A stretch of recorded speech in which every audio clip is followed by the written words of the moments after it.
Hi hello ಎಲ್ರಿಗೂ ನಮಸ್ತೆ, welcome back to my channel. ನಾವು ಮಲ್ಕೊಂಡೆ ವೆಯ್ಟ್ ಮಾಡ್ತಾ ಇದ್ದೀವಿ. ಆಗಲೇ 9:30 ಆಗಿತ್ತು. ನಾವು 3-4 ಡೇಸಿಂದ ವೆಯ್ಟ್ ಮಾಡಿ ಸಾಕಾಗ್ಬಿಟ್ಟಿತ್ತು. ಕೊನೆಗೂ ಇವತ್ತು ನೈಟು ಬರ್ತಾ ಇದೆ. ನಾವು ಬೋರ್ ಕೊರ್ಸೋಣ ಅಂತ ವೆಯ್ಟ್ ಮಾಡ್ತಾ ಇದ್ವಿ. ಬೋರಿಂಗ್ ಗಾಡಿನೇ ಸಿಗ್ತಾ ಇರಲಿಲ್ಲ. ಸೊ ಇವತ್ತು ಬಂದಿದೆ. ಇವಾಗ ನಾವು ನಮ್ಮ ತೋಟದ ಹತ್ರ ಹೋಗಬೇಕು. ಸ್ವಲ್ಪ ದೂರ ನಮ್ಮ ಮನೆಯಿಂದ, ಅಲ್ಲಿಗೆ ಹೋಗಬೇಕು. ಇವಾಗ ಹೋದ್ವಿ ಕಾರಲ್ಲಿ, ನಾನು ನಮ್ಮಮ್ಮ ಎಲ್ಲ ಹೋದ್ವಿ. ನಾವು ಹೋಗಿ ಒಂದು 1/4 ಗಂಟೆಗೇನೋ ಬೋರ್ ಗಾಡಿನೂ ಬಂತು. ಅವರು ಪಾಯಿಂಟ್ಗೆಲ್ಲ ಸೆಟ್ ಮಾಡ್ಕೊತಾ ಇದ್ದಾರೆ. ಸೆಟ್ ಮಾಡ್ಕೊಂಡಾದ್ಮೇಲೆ ನಾವು ಪೂಜೆ ಮಾಡೋಣ ಅಂತ ವೆಯ್ಟ್ ಮಾಡ್ತಾ ಇದ್ವಿ. ನನ್ನ ಮಗ ಎಲ್ಲ ಮಲ್ಕೊಂಡ್ಬಿಟ್ಟಿದ್ರಲ್ಲ, ನನ್ನ ಶ್ರೀ ಎಲ್ಲ, ಅವ್ರನ್ನೆಲ್ಲ ಎಬ್ಬಿಸ್ಬೇಕು. ಇವಾಗ ಕಾರಲ್ಲೇ ಮಲ್ಕೊಂಡ್ಬಿಟ್ಟಿದ್ರು. ನಾವೇನು ಕಾರಿಂದ ಇಳ್ದಿರಲಿಲ್ಲ, ತುಂಬ ಕತ್ಲೆ ಇತ್ತಲ್ಲ. ಸೊ ಹಾಗಾಗಿ ಅದರೊಳಗಡೆನೇ ಕೂತಿದ್ವಿ. ಬಂದ್ಬಿಟ್ಟು ಅವರೆಲ್ಲ ಗಾಡಿಯೆಲ್ಲ ಕರೆಕ್ಟಾಗಿ ನಿಲ್ಲಿಸ್ಕೊಂಡಾದ್ಮೇಲೆ ನನ್ನ ಮಗನ್ನ ಎಲ್ಲ ಎಬ್ಬಿಸ್ಕೊಂಡು ಕರ್ಕೊಂಡು ಬಂದ್ವಿ. ಮತ್ತು ನನ್ನ ಮಗ ಮತ್ತು ನನ್ನ ಹಸ್ಬೆಂಡ್ ಪೂಜೆ ಮಾಡ್ತಾ ಇದ್ದಾರೆ. ಇವಾಗ ಕೊರಿಯೋಕ್ಕೆ ಸ್ಟಾರ್ಟ್ ಮಾಡ್ತಾ ಇದ್ದಾರೆ.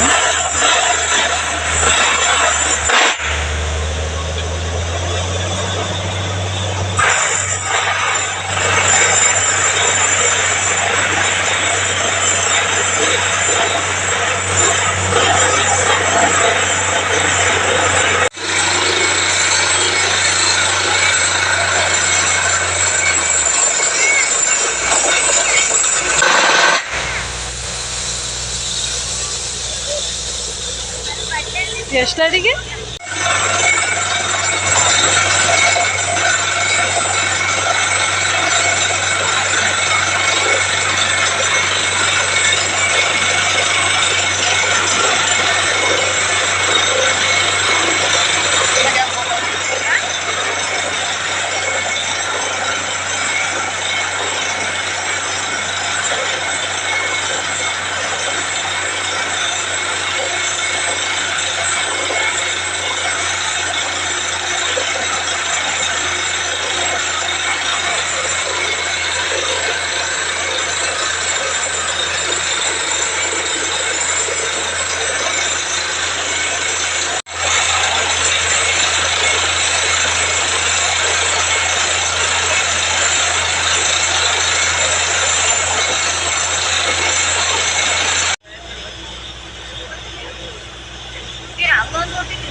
ಬೋರ್ ಸ್ಟಾರ್ಟ್ ಆಗ್ತಿದ್ದಂಗೆ ಎಲ್ಲರೂ ಪ್ರೇಯರ್ ಮಾಡ್ತಾಯಿದ್ರು.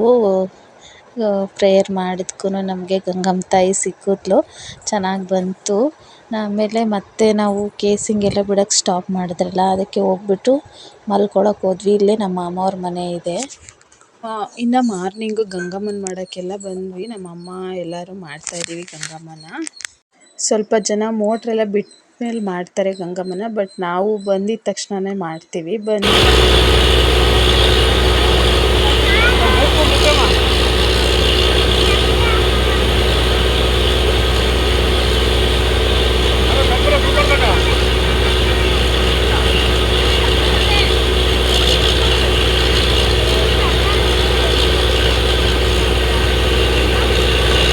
ಎತ್ಕಿ ಜಗ್ಗಿ ಕಣ ಶ್ರೀ,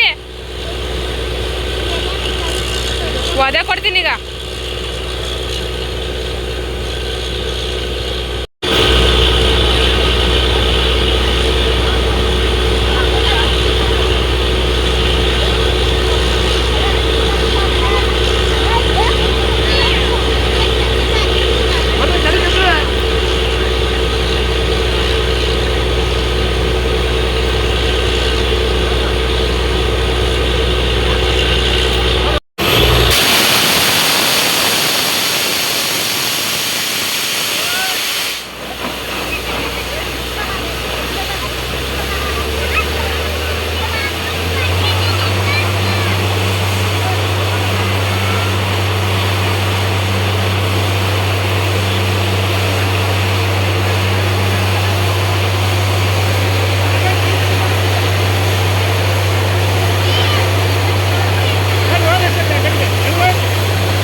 ರಾತ್ರಿ ಎಲ್ಲ ಸರಿಯಾಗಿ ನಿದ್ದೆ ಆಗಿರಲಿಲ್ಲ. ಅದಕ್ಕೆ ಮಲ್ಕೋಬೇಕು ಅಂತ ಕಣ್ಣೆಲ್ಲ ಕೆಂಪಗಾಗ್ಬಿಟ್ಟಿತ್ತು.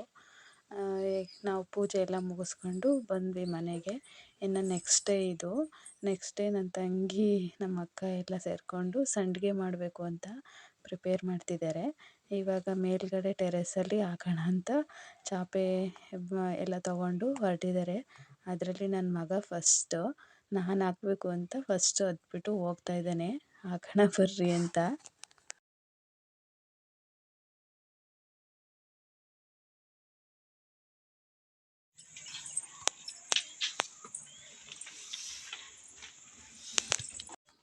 ಎಲ್ಲರೂ ಸಂಡಿಗೆ ಹಾಕ್ತಾಯಿದ್ದಾರೆ. ಅದು ಸ್ವಲ್ಪ ತೆಳ್ಳಗಿರಬೇಕಾಗಿತ್ತು, ಗಟ್ಟಿಯಾಗ್ಬಿಟ್ಟಿದೆ. ಆದರೂ ಅದಷ್ಟು ಚೆನ್ನಾಗಿ ಬರುತ್ತೆ ಅನ್ನೋದು ಡೌಟ್ ಐತೆ. ಆಮೇಲೆ ಫಸ್ಟ್ ಟೈಮ್ ಮಾಡ್ತಾಯಿರೋದು. ನಾವು ಸಂಡಿಗೆ ಎಲ್ಲ ನಮ್ಮ ಅಜ್ಜಿ ಇದ್ದಾಗ ಚೆನ್ನಾಗಿ ಮಾಡ್ತಿದ್ರು ಎಲ್ಲದೂ. ಬಟ್ ನಾವು ಯಾವತ್ತೂ ಮಾಡೇ ಇರಲಿಲ್ಲ. ಇದು ಫಸ್ಟ್ ಟೈಮ್ ಟ್ರೈ ಮಾಡ್ತಾ ಇರೋದು. ನೋಡೋಣ ಹೇಗೆ ಬರುತ್ತೆ ಒಣಗಿದ ಮೇಲೆ. ನನ್ನ ಮಗ ನೋಡ್ರಿ ಹೇಗೆ ಆಗ್ತಿದ್ದಾನೆ ಅಂತ.